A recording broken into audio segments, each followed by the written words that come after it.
So, Babalwa, in the words of a very famous man, tough times never last. Tough people.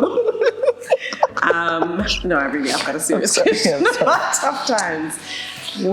Tell me about some times that have been really, really difficult, and how you've navigated that space. But give us a story. Give us just a look into. Yeah, I think some of the tough times that I've experienced were mostly when I was by myself, in the dark, questioning a lot of things, questioning that if I could even do this. Why am I even grabbing these opportunities when they do come? Is it worth it? It's easier for me to just, just not do it. But then I sort of understood, and the why was just so much greater than anything else. I remember doubting myself, my capabilities as a person. That am I even going to survive? Going overseas. Like, nobody has done this. Who do I think I am to actually think that something like this could come to me? So, and also just the challenge of not seeing it often enough, or not seeing it at all. Yeah. So the belief element for me as well, I had to almost train myself to say that, one, you deserve this. It came to you because you're more than capable. And it's not just about me. It's not just me achieving my goals or dreams or whatever. There is a whole nation, and there's a whole generation of young people who are looking at you and are inspired. So I just can't afford to be average. I can't afford not to do this. And so I just had to put those thoughts aside, learn to reframe thoughts more than anything else. But also understand that there are people in my corner. Yes. I can find help if I needed it. And honestly, growing up in the township is tough. Yeah. It's so tough, especially as a young girl who's trying to find herself, who's trying to find where she belongs in this world, who's also trying to see beyond her current circumstances. That was me. Yeah. Because I had this desire, but I just struggled to see beyond the high crime rates, beyond all these things that are so rife, unfortunately, in Khadija. So it's about, yes, I'm here now, but I'm seeing so much more for myself. I'm wanting so much more for myself. And so that's why it pivoted the whole thing, my whole mindset and my demeanor, and how I started viewing myself as a young person growing up in Khadija, but who has these international dreams or wild dreams. At least they were termed that at the time. And I know we were talking earlier and talking about the kind of backbone that you have to have in a community that's already tough. There is no walking around with your head hanging low, looking like you don't know where you're going and what you're doing, because what happens? You are going to get accosted by people who think they can take something from you, you look weak. And so I wonder if you didn't learn some of that reframing in that context, just in your daily living in it, daily growing out of it, blooming in spite of the fact that you were growing out of I think it's Toni Morrison who talks about being a pavement rose, growing out of the most unexpected places. What are some of the things that are true about you today because you've reframed your thinking? Maybe just share some of those things.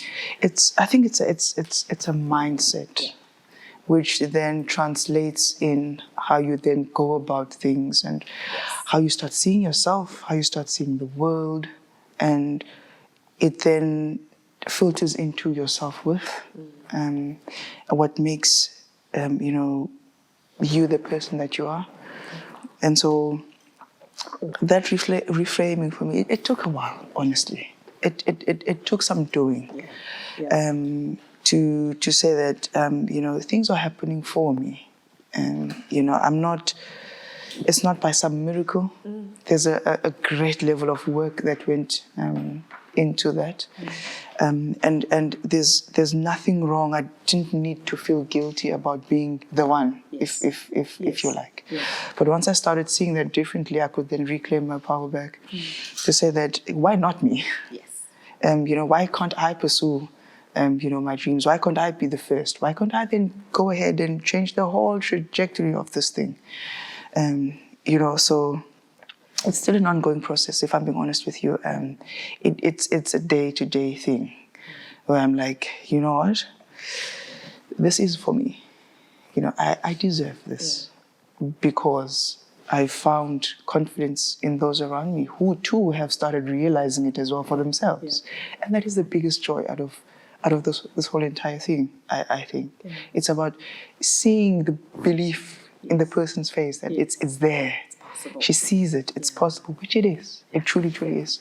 And I think rugby being a team sport, there's no ways just one person can win. Absolutely. It's either all 15 or none.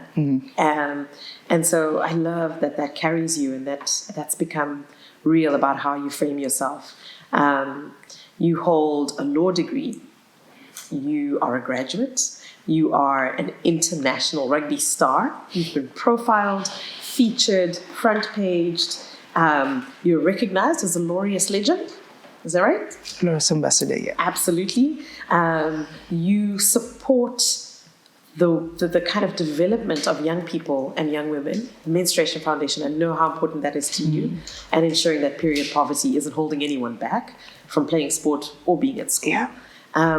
But I think it's just when we look at you and we kind of see where you are and who you are, there is this incredible sense that you can grow into this. You can reframe your journey from where you are now to where you're looking to be, and that it's possible. I think that's awesome. So I know that there are women's rugby fans watching, and I really wanted to ask you, tell me about one of your biggest wins. Tell me about those games. Tell me about the role you were playing in that and what that felt like. Mm-hmm. Well, we've had quite a few, but one that comes to mind is when we beat the Barbarians in Cape Town.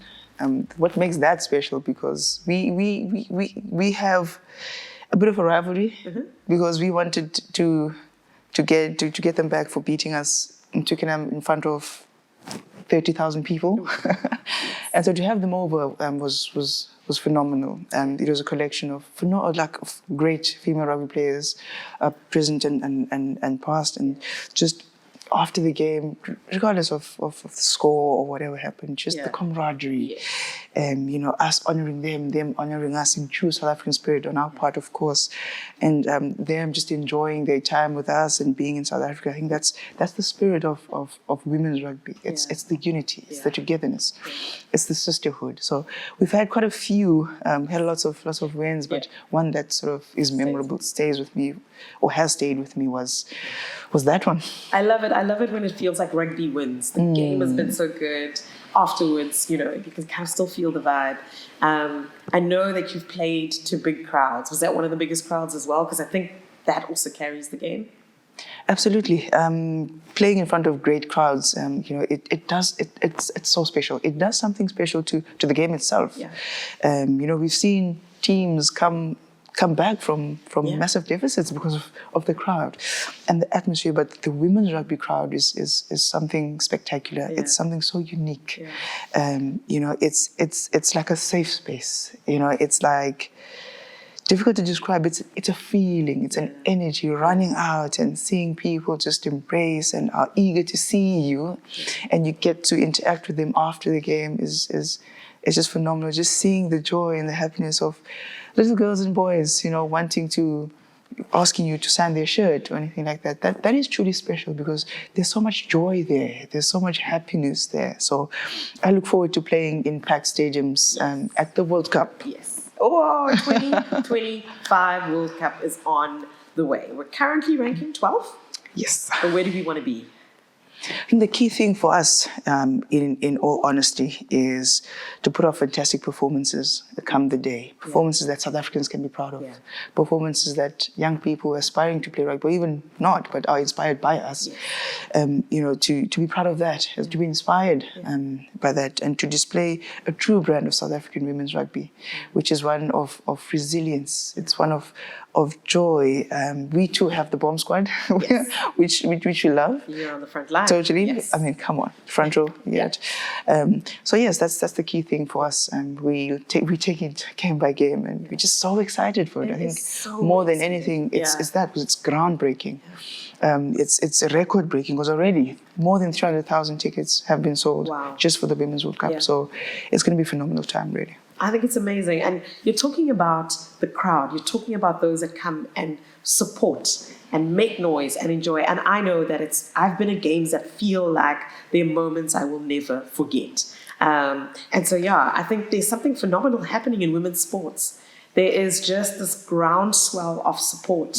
And I was thinking earlier how if you hadn't been consistent, strong, committed to the game, you never would have found that intersection with where women's rugby is right now. You might have just missed it because you were like, oh, well, who knows if I'll ever make it internationally. And I think of so many people, you give up and then you miss the moment.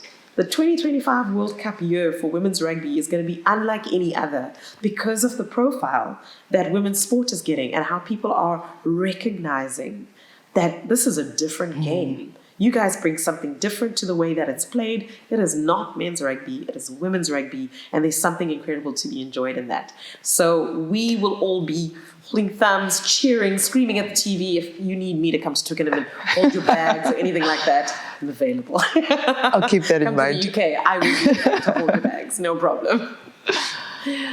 Babalwa, thank you so much for spending time with us. It's been incredible. I think I've really been touched in really seeing your leadership and your strength.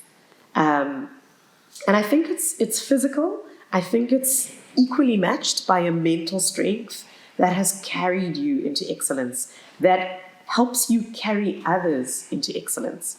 I think that's been amazing for me to just kind of see you in that way and see the way that you've made it accessible and possible for others to come alongside of you. There are other women, South African players playing in the UK right now. Yeah. And UK clubs, all they know is your excellence, the way you showed up. You talked about being present, and that's what they got while you were there.